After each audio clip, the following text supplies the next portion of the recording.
2026 बद्दल पावसाबद्दल शेतकऱ्यांना एक विश्लेषण देतो। आणि 2026 ला पाऊस सरासरी इतका पडणार आहे, म्हणजे तुम्हाला सांगू इच्छितो, समजा एखादा समजा परभणी जिल्हा असेल, समजा बीड जिल्हा असेल, तर बीड जिल्ह्यामध्ये दरवर्षी काय असतं, कधी कधी 550 मिलीमीटर, 500 मिलीमीटर, कधी 650 मिलीमीटर पाऊस असा पडत असतो, म्हणजे सरासरी त्या बीड जिल्ह्याची संपूर्ण सरासरी। तर 2025 ला काय झालं की बीड जिल्ह्यात जवळपास 1200-1300 मिलीमीटर पाऊस पडला, काही काही ठिकाणी 1400 पण गेला। मग तितका असा म्हणजे जसा 2026 ला म्हणजे दुप्पट असा पाऊस पडणार नाही, सरासरी इतका म्हणजे जेमतेमच पाऊस पडणार आहे, मात्र पिकं खूप चांगली येणार आहे, म्हणून हा अंदाज सर्व शेतकऱ्यांनी लक्षात घ्यायचा। जितका पाऊस कमी राहतो ना त्या वर्षी पिकं चांगली येतात, कापूस चांगला येतो, सोयाबीन चांगलं येतं, तूर चांगली येतं,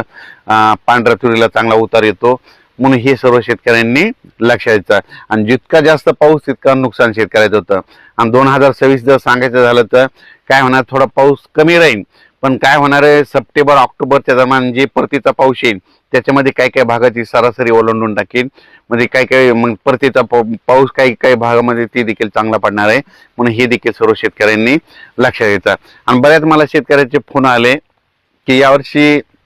आंब्याला खूप मोहर आलाय, तर मी सांगत असतो ना आंब्याला आला, पण तुम्हाला एक सांगतो, मी म्हणत असतो फक्त गावरान आंबा जर पिकला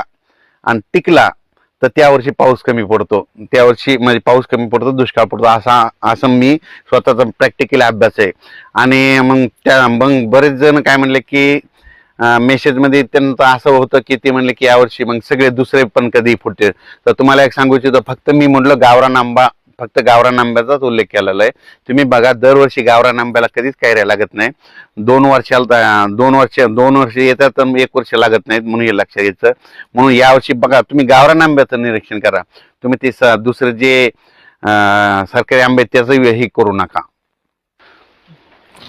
ते जे कलम केलेले आंबे तुम्ही त्याला तर कधी आणलं तरी बी फुलावर लागतं, त्याचा विषय करू नका। फक्त मी म्हणलं गावरान आंबा पिकला टिकला का, तुम्हाला एक सांगू इच्छितो की त्याच्यावर अवलंबून असताना तुम्ही काय करा, गावरान आंबा बघा, गावरान आंबा जर टिकला आणि पिकला की समजायचं त्यावर्षी पाऊस कमी होतो, असं देखील माझं मत आहे। त्याच्यानंतर तुम्हाला एक सांगू इच्छितो, तर हे नुसतं सॅटेलाइटद्वारे नाही, तर तुम्हाला सांगतो हे 2026 आहे, तर 27-28 ला खूप पाऊस पडणार आहे। ह्या 2026 ला जर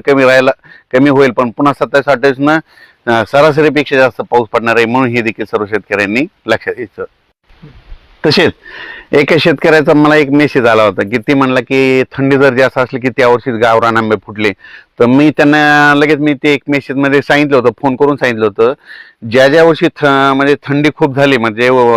म्हणजे